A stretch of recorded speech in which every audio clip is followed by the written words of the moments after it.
Estado Nacional. Caída en los ingresos del gobierno producto de la pandemia asfixian las finanzas públicas. Una reducción estimada de 1,2 billones de colones, que corresponde a un 3,3% del Producto Interno Bruto. Ruta hacia el endeudamiento parece ser de momento la principal opción que plantea el Ejecutivo ante la crisis. Sigue pecando el gobierno de no tener una hoja de ruta. En esta edición conversamos con el presidente del Banco Central sobre cómo negociará Costa Rica un crédito por 2.500 millones de dólares.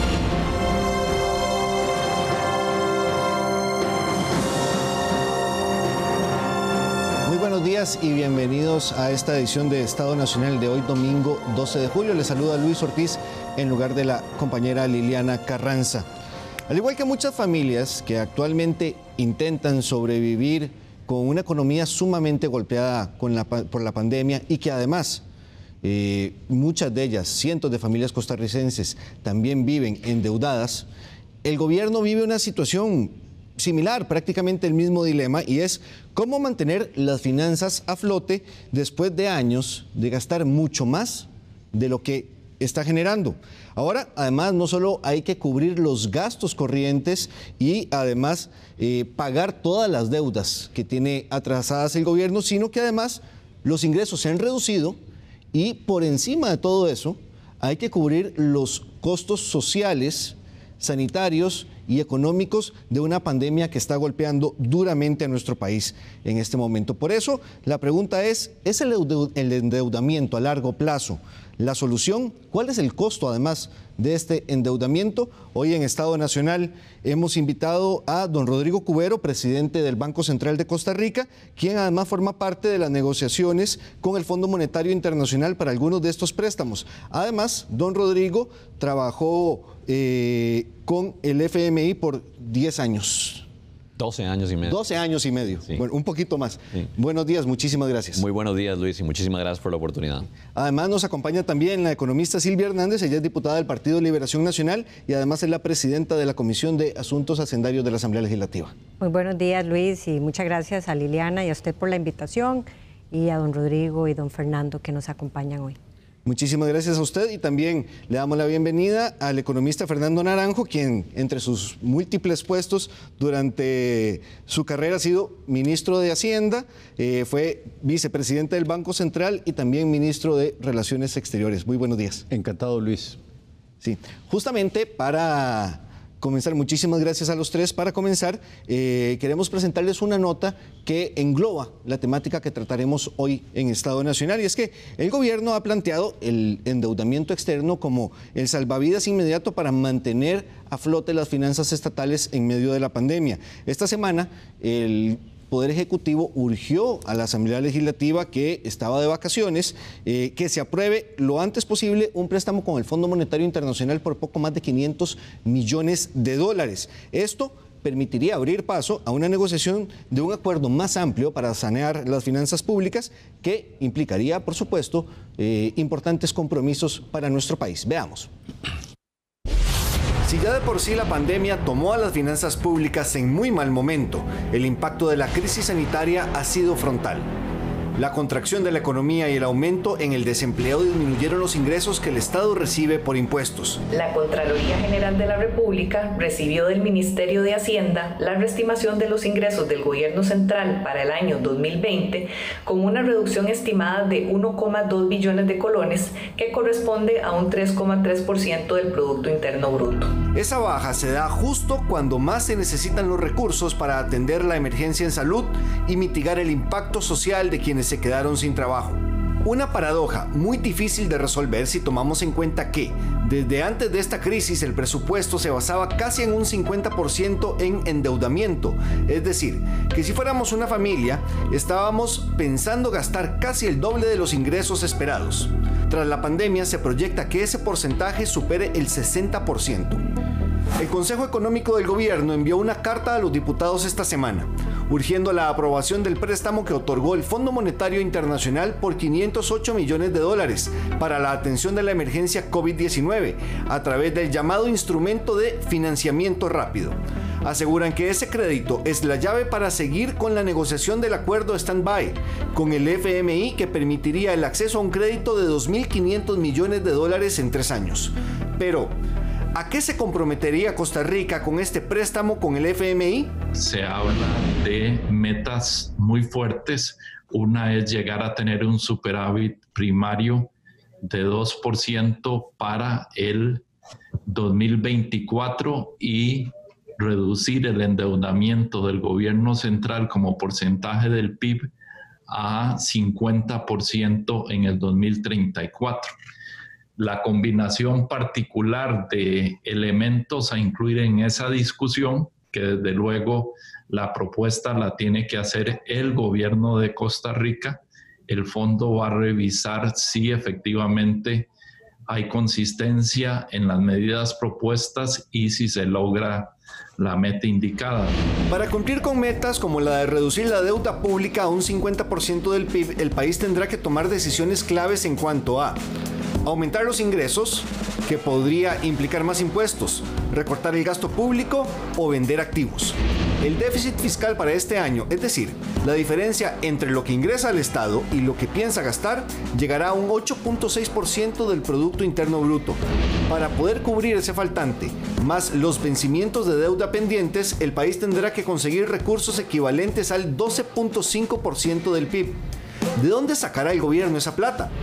Según el Consejo Económico, su plan de financiamiento buscará el equivalente al 7.3% del PIB mediante créditos externos, donde están incluidos préstamos que ya aprobó la Asamblea, otros que están en trámite y algunos que apenas están en negociaciones con organismos internacionales. Por otro lado está el financiamiento vía mercado interno por un equivalente al 5.2% del PIB. En su carta de esta semana, el gobierno insiste en que urge que se apruebe el crédito de 508 millones de dólares para seguir con las negociaciones con el FMI y que el próximo lunes presentarán al Congreso el presupuesto extraordinario con un recorte significativo en un 1%. Pero la lentitud a la hora de plantear las propuestas de reducción de gasto y reactivación económica le siguen pasando la factura al gobierno. Seguimos sin un análisis de esos escenarios, de cómo se presenta, de cómo se piensa abordar, de cómo se quieren mitigar las limitaciones por el lado de los gastos, por el lado de los ingresos, y se sigue solicitando aprobación de créditos internacionales. Eso ha generado malestar en la población, ha generado malestar en los grupos empresariales y ha generado malestar en la Asamblea Legislativa.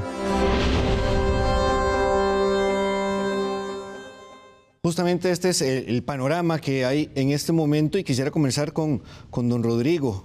Don Rodrigo, de 1 a 10, ¿cuán grave es la situación de las finanzas del país en este momento? Estaba grave al inicio de la pandemia y ciertamente la pandemia ha golpeado muy fuertemente al gobierno. El gobierno es uno de los sectores afectados en forma severa por esta crisis que estamos enfrentando.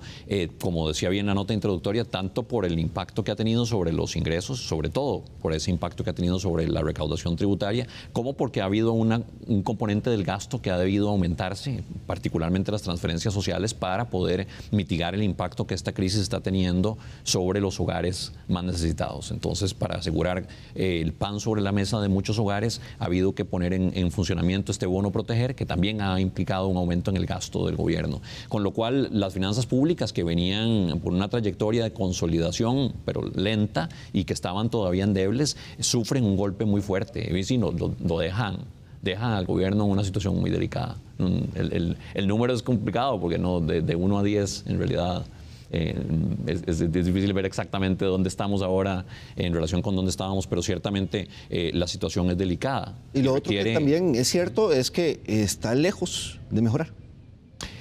Vamos a ver, estamos en una situación donde la recaudación tributaria va a caer como consecuencia natural de la contracción económica. Entonces, una un condicionante, un factor fundamental en la recuperación de las finanzas públicas, sin lugar a dudas, va a ser también la recuperación económica. Mientras tanto, tendremos que poner en funcionamiento medidas de compensación fiscal, tanto por el lado del gasto como por el lado del financiamiento, que reduzcan el costo de financiamiento del gobierno, y eventualmente también se han planteado medidas extraordinarias que puedan llegar ingresos del resto del sector público al gobierno y medidas para mejorar la eficiencia recaudatoria, como por ejemplo el proyecto de Hacienda Digital, que permitiría también aumentar por esa vía los ingresos, y con un conjunto de medidas podremos entonces reducir el impacto que esta crisis va a tener en el corto plazo y además poner en mejor pie de sostenibilidad de las finanzas públicas en el mediano y largo plazo. Justamente el pasado jueves, durante la conferencia de prensa que las autoridades del gobierno dieron sobre la situación del COVID-19, el presidente de la República, Carlos Alvarado, se refirió justamente a los préstamos, específicamente a este préstamo rápido del Fondo Monetario Internacional por 508 millones de dólares y a la cadena también del resto de financiamientos a los que el gobierno aspira. Vamos a ver, antes de entrar en la discusión sobre el nivel de deuda que planea el gobierno asumir de forma externa y también las otras soluciones, vamos a ver qué fue lo que dijo el presidente de la República, Carlos Alvarado. Por ejemplo, el crédito del que habló el Banco Central hace unos días, don Rodrigo Cubero, pidiendo su aprobación, que es el mecanismo rápido de financiamiento. Casualmente se llama mecanismo rápido porque se desembolsa y se utiliza. En el caso de nuestra legislación, tiene que ir al Congreso a recibir aprobación. Hay cerca, puedo precisar el dato, lo pueden precisar con don Elian, hay cerca de 4.000 millones de dólares en créditos más baratos, que repito, no es, porque mucha gente también dice, ahí está el gobierno endeudándose más. No es endeudarse más, es cambiar deuda cara, que hoy tenemos, incluso al 9% en el mercado interno, por deuda barata que nos viene por estos créditos que el gobierno negoció meses atrás de cara a la pandemia y que ya están ahí. Bueno, la cifra es clara, doña Silvia. 4.000 millones de dólares fue lo que este jueves dijo el presidente de la República, que es el endeudamiento que busca el gobierno. Bueno, viendo lo que dijo el señor presidente de la República, yo creo que hay varios elementos, y lo primero es que ciertamente, como se abre el programa, el presupuesto contempla parte de la forma de financiarse o de cubrir esos gastos a través de un endeudamiento. Más de un 46% fue aprobado en el presupuesto para el 2020. Pero ahí hay varias cosas que yo quisiera precisar. Lo primero es que el presidente habla de que esto no significa más deuda. No, claro que sí. Si unos días antes don Elian Villegas anuncia adicionalmente que quiere una autorización de la Asamblea Legislativa para ampliar el porcentaje o aprobación de endeudamiento por 800.000 millones para deuda interna. Eso es un porcentaje adicional a lo que ya para este presupuesto del 2020 se había aprobado.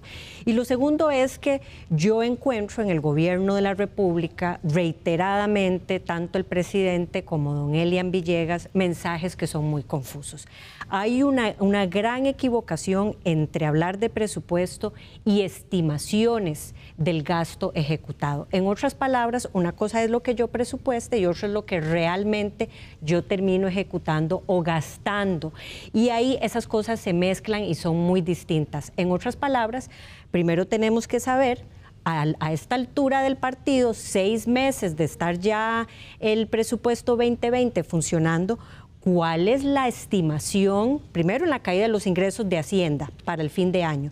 Y segundo, y muy importante, ¿cuál es el gasto estimado ejecutado que va a tener el gobierno de la República y el déficit? Y a partir de eso, llenarlo con las necesidades de financiamiento, pero no al revés, porque el gobierno lo que dice hoy es, deme el financiamiento, nadie está dudando que se requiere, pero no nos dice cuánto realmente va a gastar, cuánto realmente es la estimación de ese gasto ejecutado con lo que se va a cerrar, más allá de decir que viene una liquidación presupuestaria posterior. A esta altura del partido, el gobierno tiene que ser muy serio en las estimaciones, en los datos, para que realmente esa discusión que se va a dar de niveles de endeudamiento interno y externo no solamente fluya por ser necesario, y repito, nadie está dudando de eso, pero no puede ser con los mismos gastos no esenciales sobre la mesa. No puede ser que el gobierno simple y sencillamente haga un ejercicio de recorte del gasto porque la Asamblea Legislativa prácticamente le dice rectifique y haga su tarea cuando no aprueba el presupuesto extraordinario que pretendía cubrir recortes del gasto por 12.000 millones aproximadamente. Con el tema del endeudamiento, don Fernando, ¿se está empeñando el futuro del país con los niveles de endeudamiento que se buscan? Miren, quiero hacer un comentario a lo que dijo don Rodrigo y otro a lo que dijo doña Silvia. Primero, don Rodrigo lo dijo muy claro. Veníamos mal, ¿verdad? Y la pandemia nos metió un empujón bien grandecito, ¿verdad? Y ahora podemos caracterizar, Luis, con mucho gusto, cómo estoy yo viendo por lo menos la situación económica del país. No, estamos claros que estamos viviendo una situación histórica que nuestro país nunca había vivido. Y exógena. Así es, lo de la pandemia. Digo, no autoimpuesta. Sí, pero como toda enfermedad, Luis, hay que... Y que no solo nuestra, es del mundo entero. Sí, pero a nosotros nos cogió este golpe en mala situación. Hay países que estaban en mejor situación que nosotros y hay que tomar en cuenta eso. Y luego, segundo que dijo Silvia, y me parece claramente que eso es así, la deuda va a aumentar. Mire, el año pasado, de acuerdo a las cifras del Banco Central, la deuda del gobierno era el 58.5% del Producto Interno Bruto. Este año, yo he visto las estimaciones, y la más conservadora nos dice que va a llegar a 70%. Y hay algunos que dicen que puede ser 72% y hasta 75%. Entonces, no es correcto decir que vamos a sustituir deuda cara por deuda barata. No, vamos a endeudarnos en condiciones concesionales. Ahora, a mí me parece que claramente el país no tenía alternativa hoy a no ser que nos endeudemos más externamente. No veo al mercado interno capaz de financiar el déficit que tenemos y ahorita podemos hablar, Luis, qué es lo que estamos creyendo en cuanto al déficit. Y bueno, no nos queda más alternativa. Pero esa no es la solución a mediano plazo de este país. El país no puede seguirse endeudando. Ya Silvia lo dijo, 47% del gasto de este año va a ser con endeudamiento. Una familia no puede subsistir, Luis, todos lo sabemos muy bien, con esos niveles de endeudamiento. Entonces tenemos que hacer otras cosas. Don Rodrigo tal vez nos puede contar más adelantito a dónde están las negociaciones con el Fondo Monetario, y yo creo que ya sabemos más o menos la magnitud del ajuste que el fondo nos va a pedir, y es o recortamos el gasto público, o vendemos activos que tiene el Estado que no son productivos o no son estratégicos, o ponemos más impuestos. Y eso es una decisión que tenemos que tomar nosotros, los costarricenses. El fondo nos va a ayudar, pero la decisión es de nosotros. Justamente, don Rodrigo, ¿cuál es el tamaño de esa deuda externa que se está solicitando? ¿Está en ese nivel de los 4.000 millones? Sí, ese es justamente el programa de créditos multilaterales de naturaleza concesional, como decía don Fernando Naranjo, que lo que significa es que básicamente son créditos en buenas condiciones de tasa y plazo. Pero yo quiero referirme, antes de pasar al detalle, quiero referirme a las dos afirmaciones centrales que se han venido discutiendo en esta mesa. La primera, ¿hay más deuda o menos deuda? Vamos a ver. Supongamos que tenemos una familia cuyos ingresos están por debajo de los gastos, ¿verdad? Y llega un choque, llamémosle COVID, y esos ingresos caen más. Y por alguna razón que tiene que ver con la atención de las emergencias sanitarias que la familia tiene que abordar, aumentan también los gastos, ¿no? Entonces se hace una brecha todavía más grande de la que se tenía entre ingresos y gastos. El hecho de que exista una brecha entre ingresos y gastos, no importa de qué tamaño, implica que hay que financiarlo. Cualquier familia que tenga que gane menos de lo que gasta va a tener que financiar esa brecha. ¿Cómo lo financia? Bueno, si tiene ahorros, muy bien, saca los ahorros. Si no tiene ahorros, va a tener que endeudarse. Entonces, esa es la situación en la que ha estado el gobierno desde, desafortunadamente, el año 2008-2009, en que a partir de la crisis financiera mundial, Costa Rica entró en una situación de déficit financiero importante para el gobierno. Teníamos superávit por 1 o 2 años antes de eso, pero entramos en una situación de déficit creciente. Y lo que ocurre es que entonces, en el tanto existe un déficit, hay que financiarlo, y hay que financiarlo con deuda. Aquí pasan dos cosas. Primero, ya teníamos un déficit, ya había deuda y la deuda estaba proyectada a seguir creciendo. En efecto, la teníamos aún antes del COVID. Teníamos una proyección de deuda creciente porque el gobierno no estaba cerrando su déficit y la economía estaba creciendo a una tasa que no permitía compensar vía crecimiento el tamaño del déficit fiscal y consecuentemente la deuda como razón del PIB iba creciendo en las proyecciones antes del tsunami del COVID. Pero llega este golpe, que es un golpe exógeno, como bien decía doña Silvia, es decir, que nos cae de afuera, no es culpa de Costa Rica, no es culpa del gobierno, no es culpa de los costarricenses, ni del sector privado, ni del público, nos cae. Y como consecuencia de eso se ensancha esa brecha. Y al ensancharse esa brecha, entonces Costa Rica tiene que encontrar dos soluciones para eso. Primero, ver cómo la cerramos. Y eso es una discusión muy importante, esa es una fase fundamental.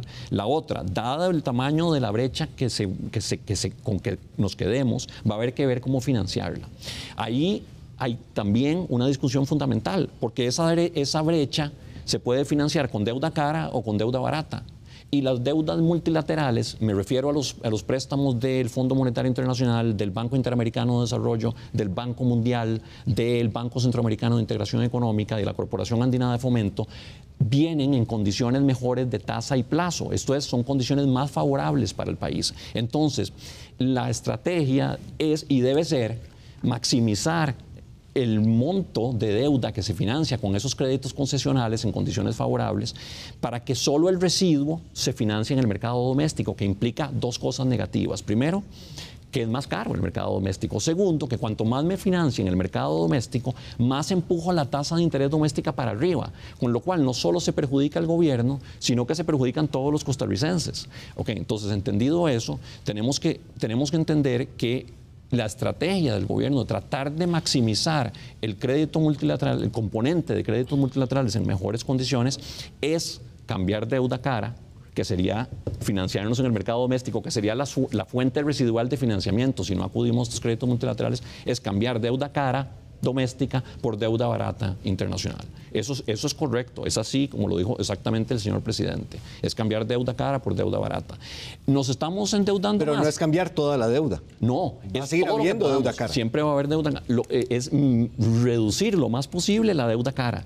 Entonces, en el margen, cada dólar adicional que me dan los organismos multilaterales en condiciones favorables es un dólar menos que tengo que financiar en el mercado doméstico a tasas más altas. Entonces, sí es cierto que estoy cambiando deuda cara por deuda barata. Y también es cierto que la deuda, por supuesto, aumenta cuanto más aumenta el déficit fiscal. Y estamos claramente en una situación donde el déficit fiscal está aumentando.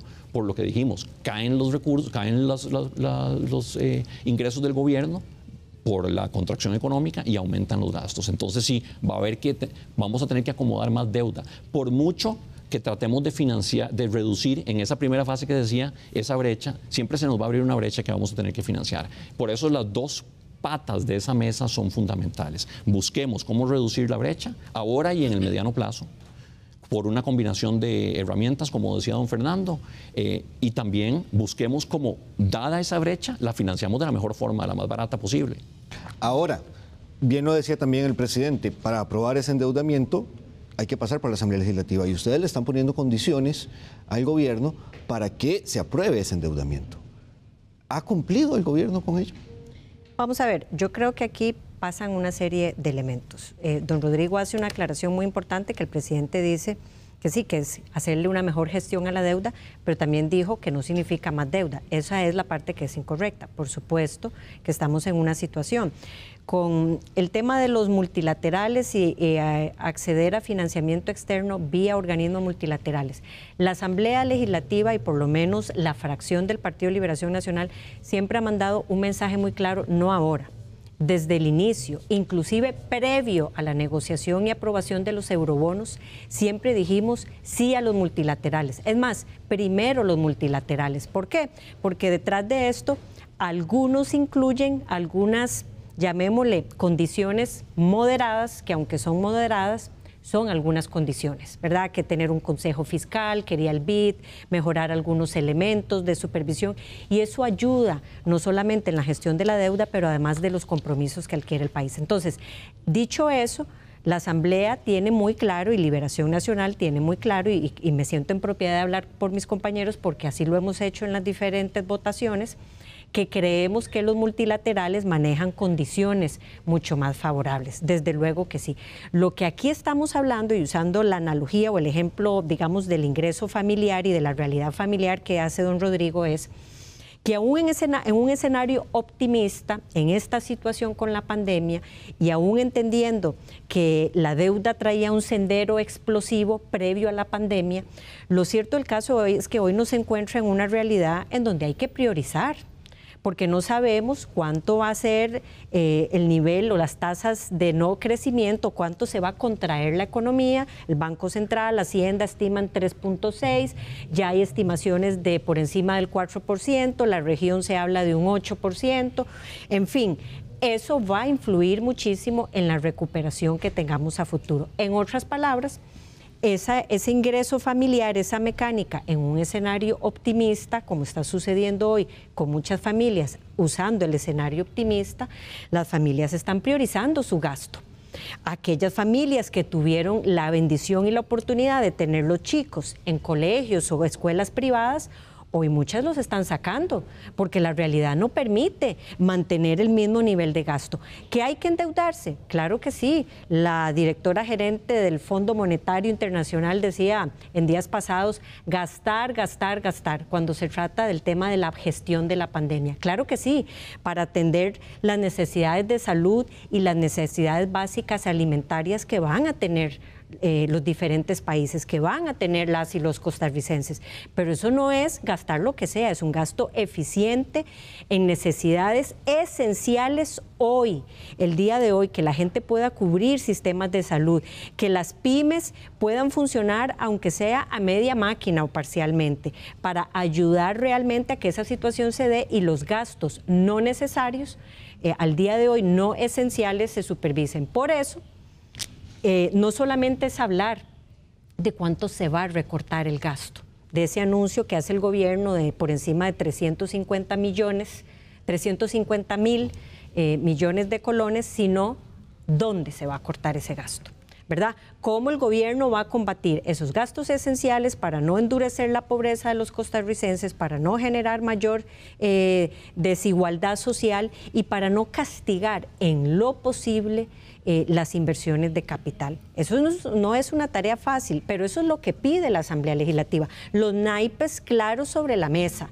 no información a medias que después salta la liebre y no se sabe por qué, porque el gobierno tampoco da claridad de cómo está, no da claridad de las negociaciones con el fondo, por ejemplo. Hablando de esa claridad, justamente, don Fernando, ¿se está haciendo esa tarea por parte del gobierno? No, mire, yo me pregunto, y lo digo con toda sinceridad, nosotros empezamos a ver que se nos venía una pandemia en febrero de este año.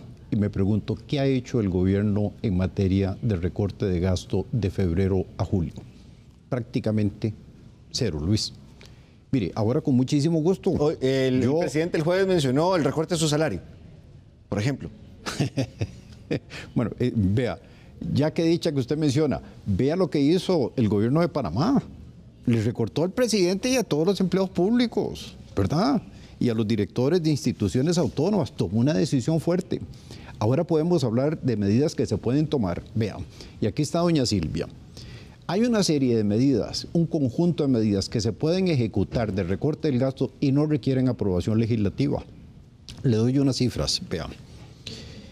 Al día de hoy, perdón, no al día de hoy, hasta mayo, el gobierno estaba ejecutando por mes su presupuesto, doña Silvia, 6.6%. O sea, hay un sobrante.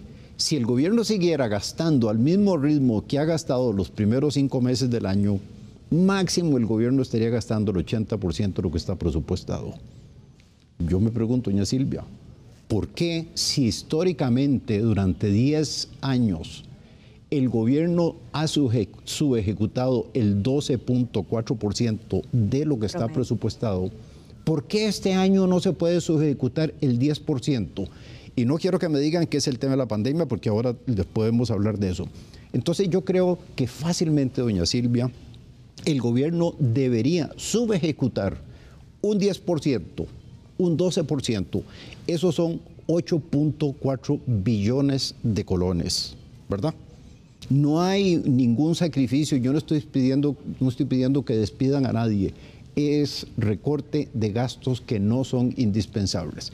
Me ha tocado, por fortuna digo yo, no sé si tanto es la fortuna, estar en el gobierno en 4 cargos históricamente. Ministro de Hacienda, presidente ejecutivo de la Caja del Seguro Social, ministro de Relaciones Exteriores, gerente del banco. Y yo siempre he insistido, mire, fácilmente en cualquier institución en la que yo he pasado se puede recortar el gasto 10% y no pasa absolutamente nada. Vea que el gobierno está subejecutando importantemente el presupuesto y no está pasando absolutamente nada, Luis. Entonces yo creo que el gobierno no está haciendo la tarea. Lastimosamente perdimos, hemos perdido 4 meses. Y debimos haber empezado esto hace 4 meses, en febrero de este año, pero no lo hemos hecho. Pero nunca es tarde, doña Silvia, realmente para una acción legislativa, aunque el gobierno tal vez no quiera recortar el gasto, no le va a quedar más a la Asamblea Legislativa, más alternativa que forzar ese recorte del gasto. Vamos a hacer una pausa, si les parece, y cuando regresemos hablemos de esas tareas y también de los mismos compromisos, porque bien nos lo puede explicar don Rodrigo. El financiamiento también implica condiciones que el país tendría que cumplir y que lo vimos en la nota introductoria, que van por 3 vías: aumento de ingresos, reducción del gasto o venta de activos. Entonces, ¿cuáles son esas alternativas? Las vamos a discutir cuando regresemos de la pausa aquí en Estado Nacional.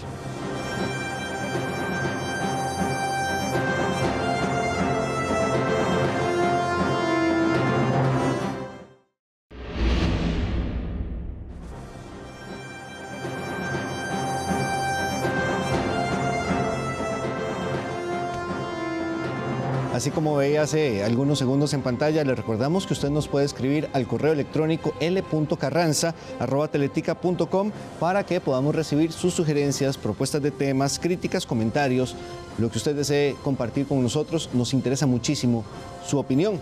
Les recordamos que hoy me encuentro sustituyendo a la compañera Liliana Carranza, quien no pudo acompañarnos en el programa, y justamente estamos discutiendo todo el tema de las necesidades de financiamiento del gobierno, el endeudamiento externo que planea realizar y justamente cuáles son las medidas que debe tomar. Nos acompañan el señor presidente del Banco Central, don Rodrigo Cubero, don Fernando Naranjo, economista, y la diputada del Partido Liberación Nacional, Silvia Hernández. Justamente uno de los grandes temas que tienen que ver con el tema de la financiación del Estado y del presupuesto tiene que pasar por la Asamblea Legislativa, y esta semana que pasó el equipo económico del gobierno envió una nota a los diputados urgiéndoles de aprobar un préstamo por poco más de $500 millones con el Fondo Monetario Internacional. El diputado Pablo Heriberto Abarca, de la Unidad Social Cristiana, se refirió a este tema. Hay una insistencia importante del Poder Ejecutivo para aprobar el crédito con el Fondo Monetario Internacional. Nosotros hemos señalado una ruta para dar confianza. Primero, que exista un verdadero recorte del gasto muy cercano a la caída de ingresos indicada por la Contraloría, que del 3.3 del PIB. También que exista un decreto de subejecución presupuestaria en todo el Estado, brindando un mes de tiempo a las instituciones para que indiquen cuánto pueden aportar al gobierno central, y que en un cuarto presupuesto extraordinario se establezca esa fuente de financiamiento y así acortar el déficit, y que además el gobierno se comprometa a que no exceda el 8% el endeudamiento del PIB con respecto al PIB para este año.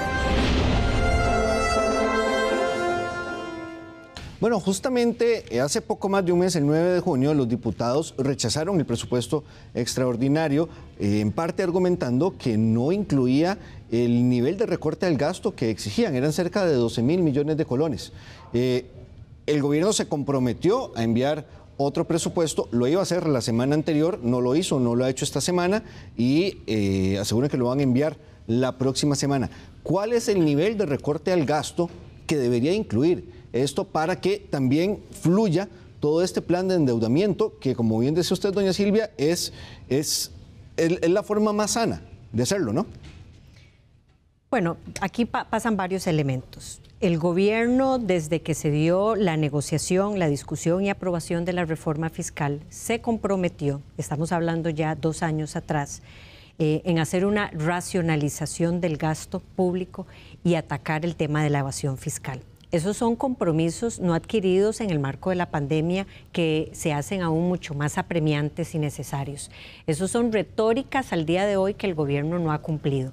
Y es por ello que la Asamblea Legislativa, en una señal de rectificación con el gobierno, no aprueba ese presupuesto, en donde no se visibilizó la caída de los ingresos y donde definitivamente no se denotaba una vez más, 2 años después, esa promesa por parte del gobierno. Y hay que hacer notar que en el marco de la pandemia es prácticamente lo único que los diputados no le han aprobado, la única propuesta que los diputados no le han aprobado al gobierno. Sí, y eso es un muy buen punto, porque no se trata de no aprobar, es decirle, vaya haga su tarea, vaya haga sus promesas y posteriormente venga a la Asamblea Legislativa con una mejor racionalización, un recorte mucho más importante o significativo y máximo en los momentos que estamos del gasto.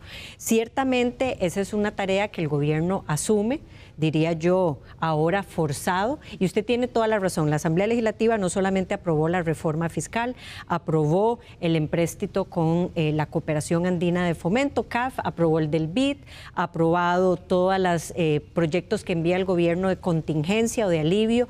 En fin, la Asamblea Legislativa, como le ha correspondido junto a otros sectores de la economía, donde esta inacción se puede cobrar muy caro cuando la gente la está pasando mal, ha estado a la altura. ¿Qué tiene o qué es la expectativa en este momento con la discusión del presupuesto? ¿Cuánto debería disminuir? Bueno, yo vuelvo a insistir en el mismo tema. Hay gente que habla de que se debe acercar a lo más parecido en la caída de los ingresos, ciertamente por encima del 1 billón de colones. Hay fuerzas políticas que ya hablan hasta de 2 billones de colones. Lo cierto del caso es que, por lo menos desde mi planteamiento como presidenta de la Comisión de Asuntos Hacendarios, donde esta discusión se va a dar, porque ahí llega el presupuesto en primera línea, los empréstitos o todas estas solicitudes de préstamo llegan a esta comisión, uno debe saber, insisto, cuánto es el gasto estimado, ejecutado que prevé el Ministerio de Hacienda, cuánto va a ser la caída de los ingresos, porque ese 1.2 billones de colones es a hoy, pero nos faltan 6 meses para cerrar el año. Entonces realmente aquí sigue faltando datos sobre la mesa para tener eso. Y luego, ¿a dónde recortar? Y tal vez aquí concluyo para ahora ampliar. Don Fernando hablaba de un tema de subejecución. Liberación Nacional desde el primer año legislativo, implementó normas presupuestarias. ¿Y qué son normas presupuestarias? Bueno, algunos candados en el manejo del presupuesto, y esto es muy importante que las personas entiendan. El presupuesto de la República, cuando llega a la Asamblea Legislativa, los diputados pueden hacer movimientos entre partidas, pero si ahí hay partidas o hay ausencia de partidas o de títulos que no están en el presupuesto, usted no puede mover o incluir nuevos. La Asamblea no puede hacer eso. No puede incluir algo que no está contemplado en el presupuesto. Y hago esta salvedad porque muchas veces se dice, es que la Asamblea no recorta más, es que la Asamblea no pone, no puede hacerlo, porque ese ejercicio le corresponde al Ministerio de Hacienda, que además, y aquí es donde quiero aterrizar, conoce la realidad de las partidas, si tiene colchones presupuestarios, si tiene contingencias de compromisos, como que el Tribunal Supremo de Elecciones tiene que hacer 1, 2 o 3 referéndums al año y tiene que presupuestar esos recursos. Entonces, a veces se ven como superávit, pero no necesariamente son realmente recursos completamente libres o disponibles. Y entonces ahí es donde Hacienda tiene que hacer ese manejo serio por cada institución, un recorte bastante fino y venir y decir, y no solamente a rajatabla, vuélele el 10%, vuélele el 12% de subejecución o vuélele el 15%. Ya nosotros previmos normas presupuestarias, incluye la subejecución, para evitar que casualmente eso se tenga que presupuestar, sin tampoco dinamizar o dinamitar las compras públicas, que son dinamizadores máxime en tiempos complejos. Ahora, don Rodrigo, yo sé que esto lo debería responder el señor ministro de Hacienda, don Elian Villegas. Sin embargo, nuestra compañera Liliana Carranza le ha solicitado entrevistas durante durante el último mes, pero él no ha tenido espacio en su agenda para poder responderlo. Pero como miembro del equipo económico y firmante también de la carta que urge a los diputados la aprobación del préstamo con el FMI, ¿qué se está haciendo con esta tarea para, digamos, asegurar que esto se pueda aprobar con la condición o con la advertencia que ya los diputados hicieron cuando rechazaron el otro presupuesto en junio pasado? ¿La tarea de recorte de gasto o Correcto, la tarea de recorte de gasto en la negociación con el Fondo Monetario? La tarea de recorte de gasto. Y por eso le digo que eso es algo que deberíamos consultarle en primera instancia al ministro de Hacienda. Sí, y esa conversación debería tenerse con el señor ministro de Hacienda, que entiendo que sí ya ha ido a venir prontamente al programa. Ciertamente también el señor ministro de Hacienda está trabajando justamente en la finalización del presupuesto extraordinario que será presentado esta semana que viene, seguramente el día de mañana lunes, en la Asamblea Legislativa. Y ese presupuesto ya trae una propuesta de recorte significativo del gasto. Se ha hablado de al menos un 1% del PIB. Y claramente esto va en la dirección de hacer el recorte de esa brecha de la que hablábamos antes, que es fundamental para poner al pie al país en una situación de mejor sostenibilidad en el mediano y largo plazo cuando ya termine la pandemia. Esto es fundamental. Pero sí es importante, yo quisiera referirme a algunos de los puntos que se han mencionado aquí. Primero, volvamos al tema de la brecha. Si la brecha de hoy es 5, y como consecuencia de la pandemia la brecha aumenta a 8, digamos, claramente vamos a tener que financiar 8, no 5. Por supuesto que yo podría hacer todo el esfuerzo para reducir de vuelta de 8 a 5, pero si ya hice todo el esfuerzo y me quedo todavía, digamos, en 6, voy a tener una doble circunstancia. A pesar de que estoy haciendo esfuerzos por cerrar la brecha de hoy va a ser más grande que la que tenía antes de la epidemia. Consecuentemente, es correcto decir que está aumentando la deuda en relación con la proyección de deuda que tenía originalmente. Eso es lo que plantea doña Silvia. Es correcto decir que está aumentando la deuda, pues está aumentando la brecha. También es correcto decir que, dada esa brecha, si yo logro financiarla con recursos externos más baratos, no estoy aumentando la brecha per se. Al contrario, estoy financiándola con deuda más barata, que sustituye la deuda más cara con la cual hubiera tenido que financiar esta brecha de no tener recursos externos. Entonces, es correcto lo que dice el señor presidente de que no estoy aumentando el tamaño de la brecha con este endeudamiento. La brecha ya está dada. Estoy financiando, claro, la brecha aumentó no por la deuda, aumentó porque cayeron los ingresos, como dice la Contraloría, en 3,3% del PIB. Es eso lo que hace que aumente. No, y que no hubo recorte del gasto. Bueno, pero el no recorte del gasto no implica que aumenta el gasto. Aumentó el gasto en materia sanitaria, pero estamos más que compensando, y en materia social, las transferencias por el bono proteger, pero estamos más que compensándolo con medidas adicionales de recorte de presupuesto. El tema es que son las que van a presentar. Que son las que se van a presentar. Lo que es cierto es que la brecha podría estar aumentando aún así, a pesar de esos esfuerzos, como consecuencia de la caída enorme en los ingresos. Y esa caída en los ingresos se debe a no otra cosa que la contracción económica que estamos viviendo. No es que el gobierno no está cobrando, es que tenemos una situación económica muy comprometida en el país y eso está afectando la recaudación tributaria. Entonces, dada la brecha, es posible que en efecto aumente el déficit fiscal, que es el tamaño de esa brecha, para ponerlo en términos concretos. El déficit fiscal está aumentando posiblemente y tengo que financiarlo. Pero si tengo que financiarlo, ¿no es más razonable financiarlo con deuda cara o con deuda barata? ¿No es más razonable financiarlo con la deuda externa que es más barata? Entonces, es correcto también lo que dice el señor presidente, que no se está aumentando la brecha por estos créditos externos. No, al contrario, porque esos créditos, como comportan un componente de tasa de interés más bajo, me va a reducir el gasto por intereses a futuro. Y más bien entonces me va a reducir la brecha a futuro. Y eso es importante de tomar en cuenta. Lo otro es un tema muy importante también que plantean tanto doña Silvia como don Fernando, que es el tema de la ejecución presupuestaria. En efecto, los gobiernos tienden a subejecutar el presupuesto. En parte esto es inevitable, don Fernando, porque resulta que hay que presupuestar todas las plazas que existen por norma presupuestaria. Uno tiene que presupuestar como si todas las plazas estuvieran llenas 100% del tiempo y resulta que no. no están, en efecto, y no están llenas 100% del tiempo porque la gente se pensiona, se retira o renuncia en el transcurso del año, pero aún así desde el inicio del año hay que presupuestar como si esa plaza hubiera estado llena todo el tiempo. Va a tomar un tiempo reemplazar esas plazas o a veces ni siquiera se reemplazan, pero se presupuestan como si estuvieran completas el 100% del año.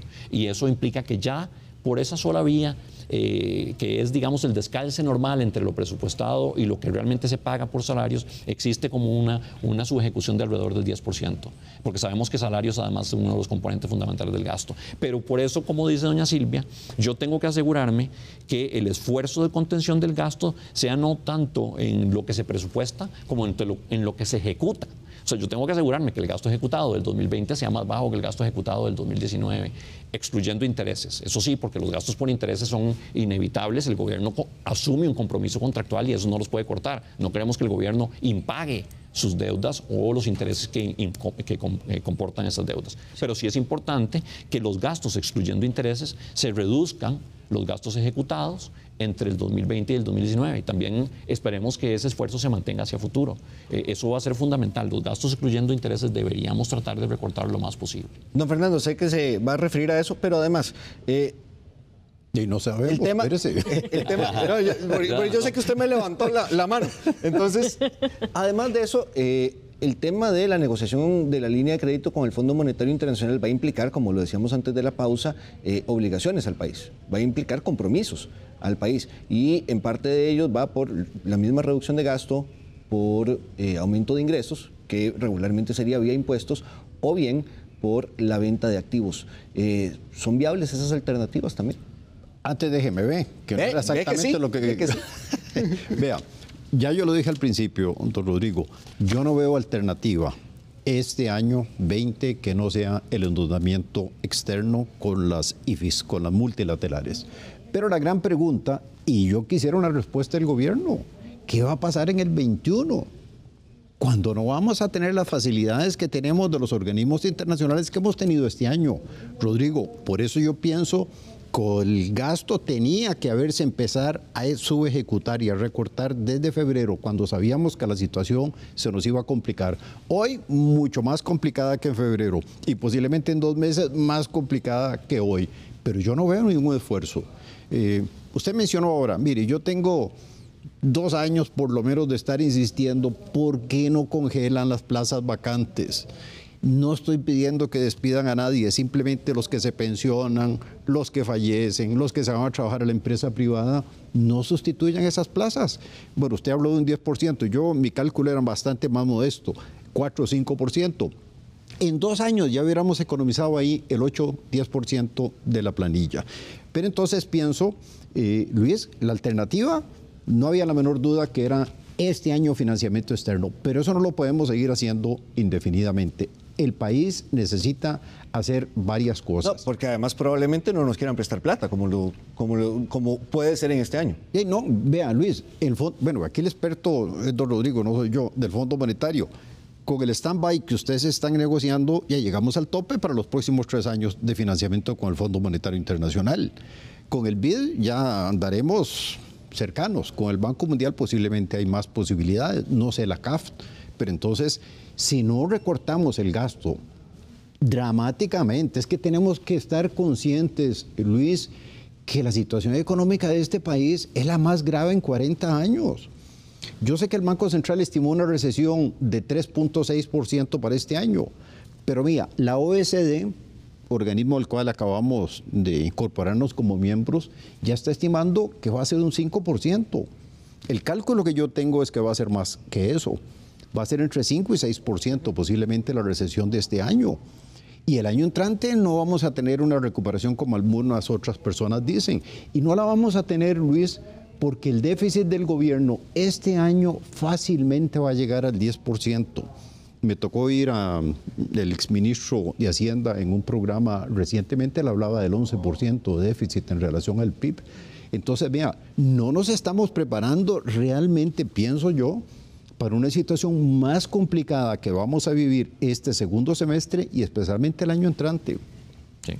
Eso es clave. ¿Puedo referirme al tema? Sí, por favor. Porque es el tema central también que está sobre la mesa. ¿Cómo financiamos el 2021? Pues estamos hablando del 2020 y el 2020 en realidad tenemos un buen panorama de financiamiento en el tanto, eso sí, los señores diputados y las señoras diputadas aprueben el programa de créditos multilaterales en condiciones favorables, porque lo que queda de financiar en el mercado doméstico, aunque aumente el déficit por encima de lo inicialmente proyectado, es financiable en el mercado doméstico. Es decir, considerando lo que hemos venido financiando en el mercado doméstico de déficits fiscales año tras año, lo que queda por financiar este año en el mercado doméstico, después de estas aprobaciones de recursos multilaterales, es perfectamente razonable. El 2021 es otro juego. Como dice don Fernando, ya posiblemente tengamos menos recursos multilaterales. Hay que seguir maximizando esos recursos porque son créditos baratos, pero posiblemente tengamos que hacer una combinación de estrategias que involucren lo siguiente. Primero, evidentemente, seguir con el manejo de pasivos del gobierno, el manejo de la deuda para poder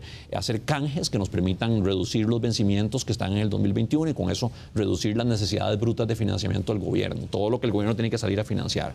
Eso es importantísimo, ya se está haciendo, empezar a hacer canjes para poder empujar hacia adelante los vencimientos que están en este momento programados para el 2021. Segundo, tenemos que seguir buscando financiamiento barato para el tamaño de la brecha que tengamos. Por supuesto, eso nos va a reducir también el gasto por intereses y nos va a reducir la presión sobre el mercado doméstico. Consecuentemente, también le vamos a facilitar la situación de intereses a todos los costarricenses. Tercero, tenemos que buscar cómo cerrar esa brecha. Eso es lo que justamente va a estar en el corazón del programa con el Fondo Monetario Internacional, porque sin duda ese programa va a ser sobre todo un programa de consolidación fiscal. Entonces, ¿cómo vamos a lograr esa consolidación fiscal? ¿Cómo vamos a cerrar esa brecha no solo en el 2021, sino hacia adelante? Va a ser el componente fundamental de esa negociación. Como se ha dicho, tiene que ser una combinación de medidas que involucren recorte en el gasto, que involucre venta de activos, que involucre aumento en los ingresos. Los aumentos en los ingresos puede o no puede venir dado por aumento en impuestos. Ciertamente un componente central que ya está planteado, está sobre la mesa y que el fondo ha aceptado como un componente fundamental del programa es la digitalización del Ministerio de Hacienda, que según estimaciones del Fondo Monetario podría comportar alrededor de un 0.7% de ingresos adicionales sin tocar impuestos para el gobierno, 0.7% del PIB de ingresos adicionales por año. Eso es importante. Doña Silvia, aquí hay un tema importantísimo y es este planteamiento que hace don Rodrigo de todo lo que habría que hacer para el 2021. ¿Pero hay que esperar hasta el 2021? Qué buena pregunta, porque el corto y el largo plazo inician en el mismo momento. No es un continuo. En otras palabras, las decisiones y acciones que el gobierno de la República tome hoy o esté dispuesto a tomar hoy, hablando directamente de cómo está negociando con el fondo y por qué sobre la mesa insistimos con la negociación del fondo, y eso es bueno también aclararlo, porque casualmente la gran interrogante de cómo se va a llenar las necesidades de financiamiento brutas para el próximo año pasa por tener esa negociación con el Fondo Monetario, en donde los otros organismos multilaterales no tienen la capacidad de llenar los recursos que sí está teniendo el Fondo Monetario en este momento y que sabemos van a existir. Déjeme complementarle a lo que decía don Rodrigo. Los vencimientos de deuda, no solamente en el 2021 como él señala, sino del 2022 al 2026, en un plazo de 4 años, representan un 40% de toda la deuda. O sea, hay presión de vencimientos en plazos muy reducidos y por ello, vuelvo a insistir, las decisiones que hagamos hoy o que se hagan hoy van a tener repercusión en ese largo plazo al que queremos llegar. Yo creo que la carta que tanto se mencionó en el programa el día de hoy, que manda el ministro de Hacienda, don Rodrigo Cubero, y doña Pilar Garrido como ministra y contraparte del equipo económico, a mi juicio, mi lectura es que no están condicionados el aprobar este financiamiento rápido, de acceso rápido, de apoyo presupuestario del Fondo Monetario Internacional para que el gobierno haga la negociación del acuerdo de giro o de stand-by. Eso para mí no existe, es algo que yo creo, ciertamente me parece que es un mecanismo de presión, eventualmente válido para la Asamblea Legislativa, pero si usted lee el proyecto de ley, son dos préstamos o son dos cosas separadas. El Fondo Monetario ya autorizó estos 504 millones de dólares y lo cierto del caso, esto sí lo creo, es que estas discusiones, entre más rápido se den en los tiempos normales de la Asamblea Legislativa, ayuda a ¿qué? A la credibilidad de un gobierno débil en materia económica, a la credibilidad de que también se va a aprobar el acuerdo de stand-by.